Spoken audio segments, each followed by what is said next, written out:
श्रीमन्नारायण नारायण हरि हरि ओम। श्रीमन्नारायण नारायण हरि हरि ओम। श्रीमन्नारायण नारायण हरि हरि ओम।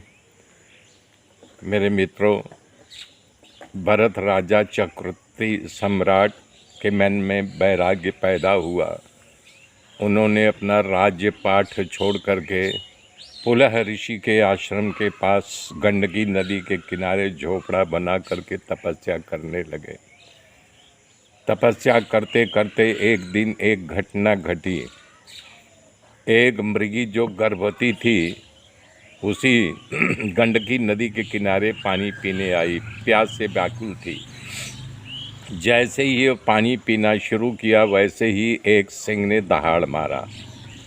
उसका दहाड़ सुनते ही वो हिरनी जो है यानी कि डर गई। उसे लगा कि ये सिंह ने हमारे ऊपर हमला कर दिया। वो गर्भवती थी और छलांग लगाया, पूरे ज़ोरों के साथ छलांग लगाया और वो पानी में गिर गई। उसका प्रसव भी पानी में गिर गया। मृगी उस पार गई, पीछे पलट के देखा और मर गई। भरत को बड़ा वेदना हुआ। वो छलांग मार करके दौड़े, बच्चे को जो नवजात शिशु था उसको बाहर निकाल लाए। उन्होंने मन में विचार किया, इसकी माँ तो अभी देह छोड़ दिया, इसका पिता कौन है मैं नहीं जानता।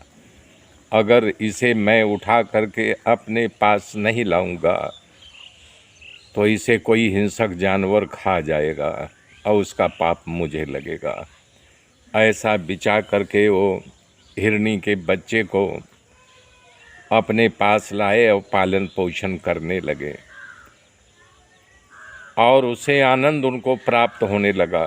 कहाँ सारा राज्य पाठ छोड़ करके वैराग्य ले करके वो जो है ये आश्रम बना कर रह रहे थे, कहाँ एक मृगी के बच्चे में उनकी आसक्ति हो गई।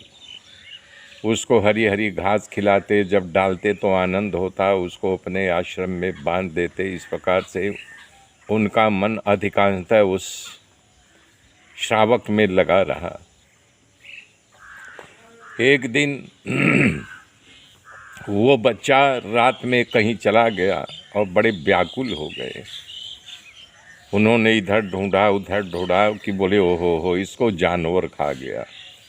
अब उनका जो हमेशा भगवान के होगा, क्या खाया होगा, किसी जानवर में खा गया, कैसे पता करूं। ऐसा करते करते उनका अंत समय आया और शरीर छोड़ गया। जब शरीर छूट गया तो उनका जन्म उसी मृग में ही हुआ। वो हिरन बन करके पैदा हुए, उसी गंडकी नदी के किनारे ही उनका जन्म हुआ। तो उनकी अंतरात्मा में जो भगवान का भजन ध्यान था वो अंकित था कि मैं जो है यहीं पे तपस्या कर रहा था, ये मृगी में मेरा ध्यान था, इसलिए मैं ये मृग हरणी के गर्भ में आया हूँ। वो जो कुछ वहाँ घास फूस रहता उसे खा करके गंडकी नदी का पानी पी करके वहीं बैठ करके भगवान का भजन में तल्लीन रहते। ऐसा करते करते एक दिन मृग का भी शरीर छूट गया। तो उनका जन्म एक अंगिरा गोत्र ब्राह्मण के यहाँ, ब्राह्मण खानदान में उनका जन्म हुआ। उनके पिता बड़े विद्वान थे। जब पुत्र का जन्म हुआ तो उत्सव मनाया गया और जब थोड़ा बड़े हुए 4-5 साल के तो उनके पिता ने उनको गायत्री मंत्र का उपदेश किया।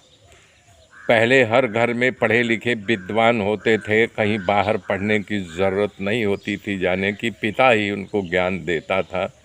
हालांकि गुरुकुल हुआ करता था लेकिन अधिकांशतः लोग अपने पुत्र को ही शिक्षा दीक्षा देते थे।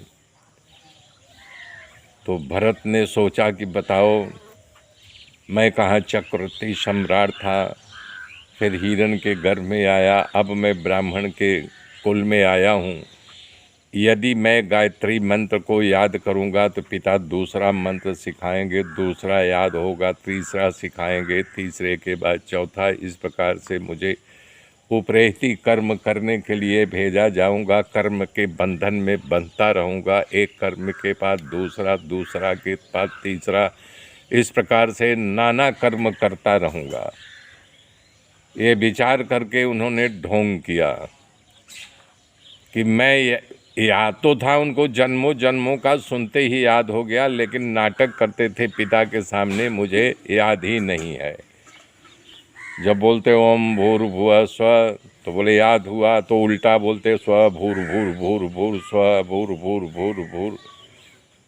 तो उनको बड़ा कष्ट हुआ। मेरे मित्रों, मेरे साथ बने रहिए, आगे की गाथा फिर जोड़ूंगा। तब तक के लिए जय।